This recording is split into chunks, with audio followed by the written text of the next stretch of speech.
আজকে স্যার এখানে মূলত কি উদ্দেশ্যে আসা এবং কি কর্মসূচি ছিল? এডিসি ভিলেজ কমিটি নির্বাচন নিয়ে মোহনপুর মণ্ডল কমিটি বিশেষ করে জনজাতি মোর্চার উদ্যোগে মোহনপুর মণ্ডল জনজাতি মোর্চার উদ্যোগে আজকে একটা প্রস্তুতি সভা হয় লেপুঙ্গা ব্লক এলাকায় এবং সিমনা এলাকার একটা গ্রাম পঞ্চায়েত এবং লেপুঙ্গা ব্লকের 10টা এই 10 এবং 11টা পঞ্চায়েতের প্রতিনিধি নিয়ে আমরা একটা মিটিং করি।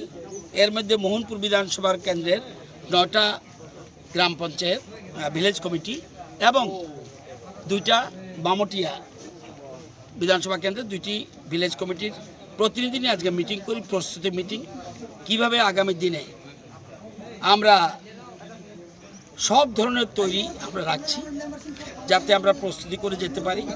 প্রত্যেক ওয়ার্ডে আমাদের কর্মীদেরকে আরও বেশি করে প্রশিক্ষিত করার জন্য এডিসি নির্বাচনে কীভাবে আমরা নির্বাচনে প্রতিযোগিতা করব এবং গণতান্ত্রিক পদ্ধতিতে যাতে শান্তিপূর্ণ এবং গণতান্ত্রিক পদ্ধতিতে যেন আমাদের বিজেপি এবং আমাদের সহযোগী দল আছে সবাইকে নিয়ে যাতে আমরা লেপুঙ্গা ব্লক দখল করতে পারি, এই নিয়ে আমাদের একটা প্রিপারেশন আজকে হয়েছে এবং সুন্দর আলোচনা হয়েছে।